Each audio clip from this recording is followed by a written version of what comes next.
تو ابھی سنبھل میں جو ہوا تھا معاملہ، یہ ہر کسی کو معاملہ پتا ہے۔ 5 بے گناہ مارے گئے اور اس مارے جانے میں کس کا ہاتھ تھا، اس کے ذمہ دار کون تھے، اس کے اوپر ابھی تک کوئی بات نہیں ہو رہی ہے اور کوئی ایکشن نہیں ہو رہا ہے۔ یعنی 5 شہادتیں ہوئی ہے، اس کا ذمہ دار کون ہے؟ کیا پرشاسن ہے؟ کیا وہاں کے سی ایم صاحب ہیں؟ کون ہے؟ اس کا کوئی جواب دے گا؟ نہیں دے گا۔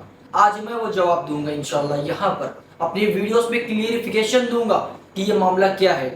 پہلی چیز یہ ہے، آج انڈیا میں یعنی ہندوستان میں کسی بھی جگہ پر کوئی بھی نان مسلم یعنی ہندو پچ کوئی بھی مسجد کے اوپر، کوئی بھی مدارس کے اوپر، کوئی بھی درگاہ کے اوپر آ کر کے کلیم کرتا ہے کہ یہاں پر پہلے مندر تھا، اور وہ کورٹ میں جاتا ہے، چھوٹے کورٹ میں جا کر وہاں پر اپلیکیشن فائل کرتا ہے، اور وہاں کی چھوٹی کورٹ جو ہوتی ہے وہ منظور کرتی ہے اور ان کو اتھارٹی دے دیتی ہے سروے کرنے جانے کی۔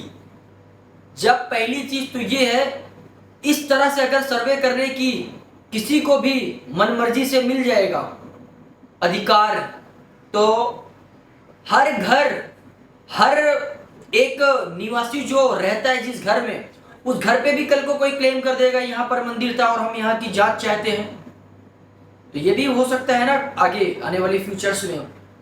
اور دوسری چیز، آج تک ہندوستان میں کوئی مسلمان اب تک کسی مندر کے اوپر کیوں نہیں بولا کہ یہ مندر کی جگہ پر کوئی مسجد تھی، کوئی درگاہ تھا، کوئی اسلام کا مرکز تھا کر کے؟ ایسا تو کوئی نہیں کرتا ہے، کیونکہ مسلمان یہ کاموں میں نہیں ہے، کیونکہ ہم ایک نبی محمد صلی اللہ علیہ وسلم کی امت والے ہیں، کیونکہ ہم کسی کے دھرم کے اوپر حملہ نہیں کرتے، ہم کسی کے بھگوانوں کے اوپر حملہ نہیں کرتے، ہم کسی کے جگہ پر ناجائز قبضہ نہیں کرتے۔ اور آج جو یہاں پر ہو رہا ہے، یہ جو تانڈو ہو رہے ہیں، یہ اسی وجہ سے ہو رہے ہیں۔ پہلی چیز، جب سنبھل کا معاملہ ہوا، ایک بار سروے ہوا سمجھ میں آتا ہے، دوسری بار سروے کرنے کی ضرورت کیا تھی؟ اور جب دوسری بار سروے کرنے کے لیے آئے تو وہاں پر پریکٹیکل ایک پچ کی طرح کیوں جے شری رام کے نعرے لگانے کی ضرورت تھی؟ مطلب دنگا بھڑکانے کے لیے جو جانچ کرنے کے لیے جا رہے تھے ادھیکاری، جب وہ جے شری رام کے نعروں سے جائیں گے تو کیا ان کی پبلک ان کی ہار اور مالا لے کر کے سواگت کرے گی؟ ظاہر سی بات ہے، پبلک میں تو غصہ آئے گا، بھیڑ کو تو غصہ آئے گا، تو بھیڑ نے پتھراؤ کیا، اس کے بعد میں پولیس والوں نے فائرنگ کر دیا۔ اس کے بعد جو ماحول بنے ہیں، جو معاملات ہیں، وہ سب کے سامنے 5 شہادتیں ہوئی، کون ہے اس کے ذمہ دار؟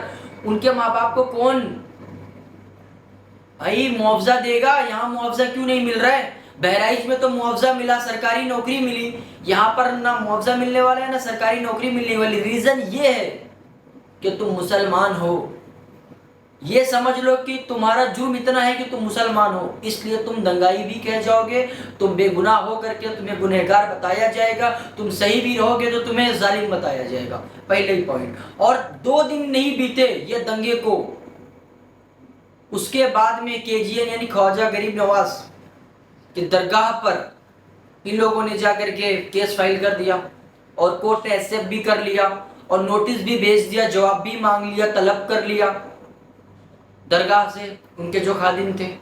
کیا آپ ہمیں اس کے بارے میں بتائیے۔ اب میرا سوال یہ ہے، یہ کب تک چلے گا؟ یعنی کل کو کوئی بھی آئے گا، کوئی بھی مسجد کے اوپر پوچھ لے گا، کوئی بھی مدارس کے اوپر، کوئی بھی درگاہ کے اوپر کیس فائل کر دے گا، تو کیا سارے کو کورٹ جو ہے ایکسپٹ کر لے گا اور کورٹ سارے اس کے اوپر فیصلے کرے گا؟ اگر کوئی مسلمان کسی مندر کے اوپر جا کر کے دعویٰ کرتا ہے کہ یہاں پر مسجد تھی اور ہمیں اس کے ہمارے پاس میں ایویڈنس ہے اور ہم کیس فائل کرتے ہیں، ہمیں بھی یہاں کی جانچ کی جو ہے مانیتا ملنی چاہیے، ہم بھی چیک کرنا چاہتے ہیں، تو کیا وہی کورٹ اجازت دے گی مسلمان پچ کو وہ مندر کے سروے کرنے کے لیے؟ قطعی نہیں دے گی۔ زندگی میں کوئی بھی عدالت ہندوستان میں آج کے ٹائم پہ نہیں ہے جو یہ فیصلہ دے دے، جو یہ چیز کو، یہ اپلیکیشن کو ایکسپٹ کر لے، نہیں کرے گی۔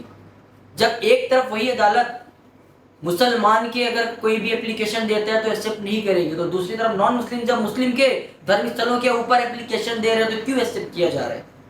اس کا مطلب یہی ہے، کیا اب جو مسلمان ہیں ان کا کورٹ کے اوپر سے بھی اب